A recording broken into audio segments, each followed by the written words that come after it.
சின்ன பசங்களுக்கு வந்து நம்ம பொழுதுபோக்குன்னு நம்பிக்கிட்டு இருக்க இந்த டிவி, மொபைல், கார்ட்டூன்லாம் ஏன் காட்டக்கூடாதுன்னு நம்ம சொல்கிறோம் அப்படின்னா, நிறைய பேரோட சிந்திக்கும் திறன்கிறது ரொம்ப குறைஞ்சிருது. ஒன்றும் இல்லை, ஒரு பையன் வந்து ஒரு தப்பு பண்ணுறான். இவன் தப்பு தான் பண்ணுறான்னு எல்லாருக்குமே தெரியுது. ஆனால் அந்த பையனுக்கு அது தப்புனே தெரிய மாட்டேங்குது. இதுதான் இன்றைக்கி நடக்குது. அவன் என்ன சொன்னாலும் சரி, என்ன கன்வீனியன்ஸ் பண்ணி நம்ம சொன்னாலும் சரி, வாழ்க்கையை பற்றி யோசிக்க பண்ணுறான், எதா பண்ணுறான், செய்கிறான்னு சொல்லி என்ன சொன்னாலுமே யோசிக்க மாட்டேங்கிறான். தான் பண்ணுற தப்புங்கிறத அவன் உணரவே மாட்டேங்கிறான். இதுதான் இன்றைக்கி மெயினாக நடக்குது. நிறைய பசங்களுடைய பிரச்சனையை சிந்திக்கும் திறனை சுத்தமாக போச்சு. நிறைய பசங்க என்ன பண்ணுறாங்கன்னா, தன்னுடைய சிந்தனை தனக்குள்ளே ஒரு மனசுக்குள்ள ஒரு கேள்வி எழுது. நான் வந்து நல்லா என்ஜாய் பண்ணணும், ஜாலியாக சுற்றணும் அப்படிங்கிற விஷயத்தை நினைக்கிறேன் அப்படின்னா, சட்டுன்னு ஒரு பொழுதுபோக்கு பார்க்குறான், சினிமா பார்க்குறான், டிவி, கார்ட்டூன்லாம் பார்க்குறான். இப்போ அதில் ஏதாவது ஒரு விஷயங்கள் வந்து அவனை நல்லா அட்ராக்ட் பண்ணுது, நம்ம ஜாலியாக இருக்கலாம் அப்படின்னா அந்த அட்ராக்டிவான விஷயங்களை அவன் எடுத்துக்கிறான். இன்றைக்கி பாருங்கள், நீ ஒரு இந்த பைக்கில் வீலிங் பண்ணுறது, ஒரு மாதிரி இந்த ரவுடிசம் பண்ணுற மாதிரியான சில விஷயங்கள், போதை காட்சிகள், இதெல்லாம் வந்து அவங்களுக்கு ஒரு சந்தோஷமாக தெரியுது.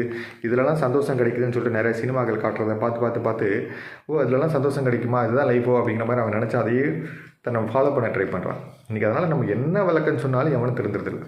இன்றைக்கெல்லாம் குடியில் அடிக்ட் ஆனவங்களாம் நம்ம என்ன திருத்த முடியுது? உன் லைஃப் போகுண்டா, படிப்பு போகுண்டா, சிகரெட் அடிக்கிறதுனால உன்னுடைய இருதயம் ஹார்ட் பாதிக்கும், லங்ஸ் பாதிக்கும்னு சொன்னால் யாரும் கேட்குறதே கிடையாது. ஏன்னா அவனுக்கு வந்து அந்த எதை பற்றியான சிந்தனையும் இல்லை. அவன் தன்னுடைய கேட்குற கேள்வி, அந்த மனசில் வர கேள்வியில் ஏதாவது பொழுதுபோக்கில் ஆன்சர் தேடிக்கிட்டு அதில் என்ஜாய்மெண்ட் பண்ணிகிட்டு இருக்க மாதிரி தான் விரும்புகிறான். இன்றைக்கி சிந்திக்கும் திறன்கிறது சுத்தமாக இல்லாமல் போச்சு. அதனால தான் மேக்ஸிமம் நம்ம பொழுதுபோக்கில் விட்டுருங்க. பொழுதுபோக்கில் மேக்ஸிமம் குழந்தைங்களுக்கு கொடுக்காதீங்க. பொழுதுபோக்கு நம்பிக்கிட்டு இருக்கிறது டிவி, மொபைல், சமூக தளங்கள், கார்ட்டூன், சினிமாலாம் அவாய்ட் பண்ணுங்கன்னு சொல்கிறதுக்கு ரீசன் அதுதான்.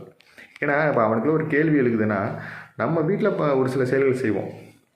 இதில் சந்தோஷம் இருக்குது, குடும்பத்தில் சந்தோஷம் இருக்குது, நம்ம ட்ராவல் பண்ணால் சந்தோஷம் இருக்குது, படிப்பில் சந்தோஷம் இருக்குது, ஒரு கலையில் சந்தோஷமாக இருக்குது, ஒரு விளையாட்டில் ஒரு சந்தோஷம் இருக்குது, ஒரு விவசாயம் பண்ணுறதுல சந்தோஷம் இருக்குது, நிறையா தொழில்களை கற்றுக்கிறதுல சந்தோஷம் இருக்குது, அறிவியல் சார்ந்த விஷயங்களில் ஒரு சந்தோஷங்கள் இருக்குது, அதில் பொழுதுபோக்குறது நல்லது அப்படிங்கிற மாதிரி நம்ம கொண்டு போகிறோம்னு வச்சுங்களேன், அவனுக்கு அது சந்தோஷமாக தெரியும்.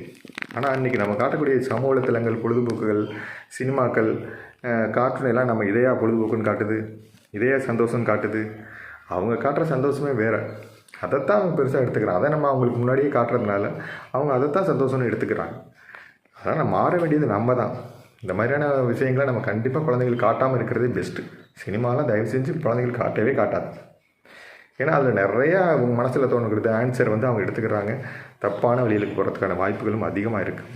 இன்றைக்கி நம்ம குழந்தைங்கள்ட்ட ஒரு டெய்லி ஒரு 10 நிமிஷம் வந்து ஏதாவது ஒரு விஷயங்களை திங்க் பண்ணு. அதாவது நான் ஒரு கொஸ்டின் போட்டிருக்கேன், நம்ம டெய்லி என்ன பண்ணுறோம், படிக்கிறதுல என்ன முன்னேற்றங்கள் இருக்குது, நம்ம எதுவும் தவறு பண்ணுறோமா, நல்லவங்களை ஆதரிக்கிறோமா, நல்ல கருத்துக்களை ஆதரிக்கிறோமா, ஃப்யூச்சருக்கு நம்ம என்ன பிளான் பண்ணியிருக்கோம், என்னென்ன பண்ணலாம் அப்படிங்கிறது ஒரு 10 கொஸ்டின் எழுதி வச்சு டெய்லி ஒரு 1/4 மணி நேரம் படிங்கன்னு சொல்லிட்டு சின்னவங்கலேருந்து பெரியவங்க வரைக்கும் நமக்கு ஏற்ற மாதிரி, நம்ம ஃப்யூச்சருக்கு ஏற்ற மாதிரியான கொஸ்டின் எழுதி வச்சு நம்ம படிக்க வைக்கலாம்.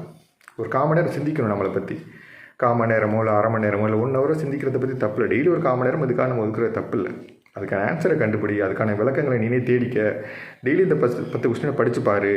அப்படின்னா ஒரு 10 நாளைக்கு அந்த கொஸ்டின் படிக்கும்போது மனசுக்குள்ளே அதுக்கான ஆன்சர் ஆட்டோமேட்டிக்காகவே மனசில் தோண ஆரம்பிச்சிடும். ஏதாவது உங்கள் சூழ்நிலைக்கு ஏற்ற மாதிரியான ஒரு 10 கொஸ்டின் எழுதி வைங்க. வீட்டில் ஒரு சின்ன இடத்துல ஒரு பிரிண்ட் அவுட் எடுத்து வைக்கிறதுனால ஒன்றும் தப்பு கிடையாது. எல்லாருமே அவங்க சூழ்நிலைக்கு ஏற்ற மாதிரி ஒரு 10 கொஸ்டின் எழுதி வச்சுக்கிட்டு அதுக்கான ஆன்சரை நம்ம தேடுறதுக்கு நம்ம ட்ரை பண்ணுறோம் அப்படின்னா நல்ல ஒரு மாற்றங்கள் இருக்கும். சிந்திக்கும் திறன்கிறது நல்லா வளரும். ஒரு தப்பான விஷயத்துக்கு போகிறதுக்கான வாய்ப்புகள் குறையும். எதிர்காலம் ரொம்பவே சிறப்பாக இருக்கிறதுக்கு வாய்ப்புகள் இருக்குது. முடிஞ்சால் ட்ரை பண்ணுங்க. ஏன்னா நான் சொல்கிறது சில பேருக்கு காமெடியாக தெரியலாம், சில பேருக்கு வந்து இதெல்லாம் நடக்குமான்னு தோணலாம். ஆனால் இப்படியெல்லாம் நடந்தால் நல்லாயிருக்கும். நிறைய விஷயங்களை அவாய்ட் பண்ணிவிட்டு நம்ம ஃபேமிலிக்குள்ளே நடக்கக்கூடிய சின்ன சின்ன சந்தோஷங்களை கொண்டு போகிறது, இந்த மாதிரி சிந்திக்கும் திறனுக்கு ஒரு டைம் ஒதுக்குறது எல்லாமே அவங்க எதிர்காலத்துக்கு மிகப்பெரிய ஒரு உதவியாக இருக்கும்.